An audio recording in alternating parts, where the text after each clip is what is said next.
The Pebble Creek Apartments is right off of that roadway. We saw a lot of fire and police activity head this direction. This will all be re-shut down after the morning commute so that they can move all of this out, clean up the roadway, and then reopen it later today. And so I'm getting a little bit of my workout in this morning here because this is what we like to see. We just got some more school donations dropped off to us, so we really appreciate that. We love this.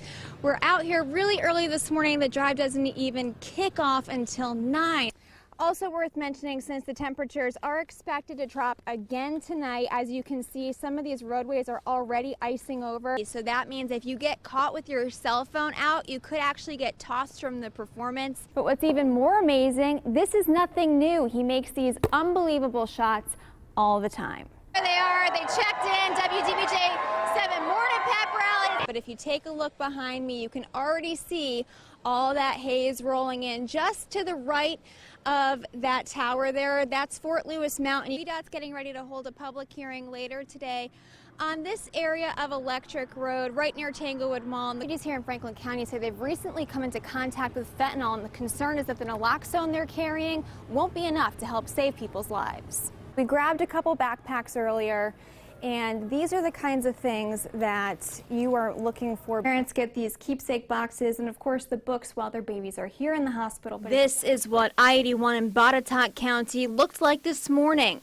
A National Carrier's tractor-trailer driven by 31-year-old Alexander Stevens from Arizona ran off the highway and into 4 other parked trucks. The 4 tractor trailers were parked on the shoulder were issued summonses for parking on the shoulder and sleeping. Truck drivers say they actually have to stop by federal law and take a 30-minute break after 8 hours on the road. They can drive for 11 hours total in their day. We really need more truck stops out here and more rest areas. State police says rest stops are sometimes not even the best option because legally drivers can only park for 2 hours. Get off the interstate, get off the roadway, find you in a parking lot or a gas station, and pull in there and do your sleeping. Some of the truckers we spoke with say this gas station off exit 150 is tight on space. But state police say it's safer than parking on the side of the highway. Just pulling over on the shoulder, that is a no-no because it's dangerous for you and the other motorists, you know. Because you're going to cause an accident or it could cause one. Unless you're broke down, you do not need to be on the side of the road. Caitlin Francis, WDBJ 7. Winter weather across the country has had a negative impact on blood drives, leaving blood banks with less than what they normally have on hand. We need blood all of the time. We're giving blood to patients that come through the doors every single day. Hospitals like Carillion Roanoke Memorial are fortunate to get the supply they need, but officials say they also realize they need people to donate now because without blood, patient lives are at stake. Our trauma patients, we never know when they're going to show up.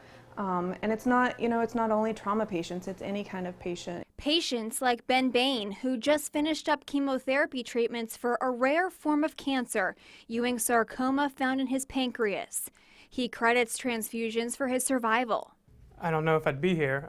My treatment required very aggressive chemotherapy, like I said, which caused my counts to drop regularly. So if I was unable to get a transfusion, it would have delayed my chemo. Fortunately, I'm cancer-free right now, but I don't know that I would be without those transfusions. His family and friends held a blood drive in his name, and now he is an advocate for donating. You go see the dentist, you go see the doctor, you should just add this as your list of things to do. It doesn't take that long, and I mean, it is life-saving.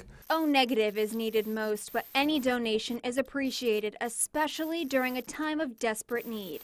Caitlin Francis, WDBJ 7.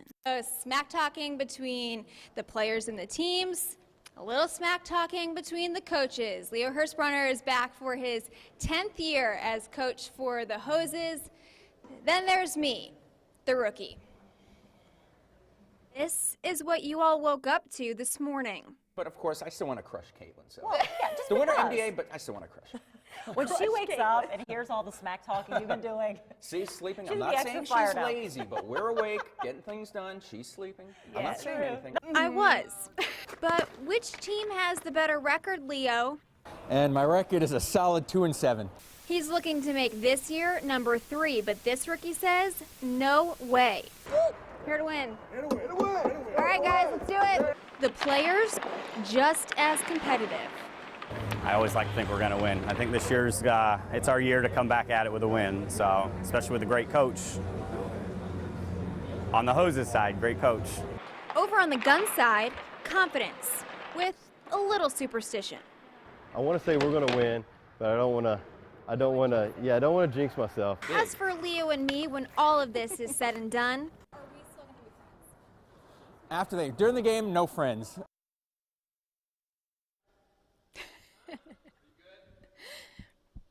no friends, it's on, Leo, but all joking aside, it's all for a good cause. All the money raised is benefiting the MDA, and it's going to stay local. In the past 15 years, they've raised more than $250,000. So it's a good rivalry, but it's also doing some really good work for a local charity. And Jean, it's going to be a packed house. They're expecting at least 8,000 people here. So if you haven't gotten your tickets yet, you can get them here at the Berglund Center or online. We're going to post all the information up on our website, WDBJ7.com. And you might want to get here early because I've heard that the parking lot fills up really fast.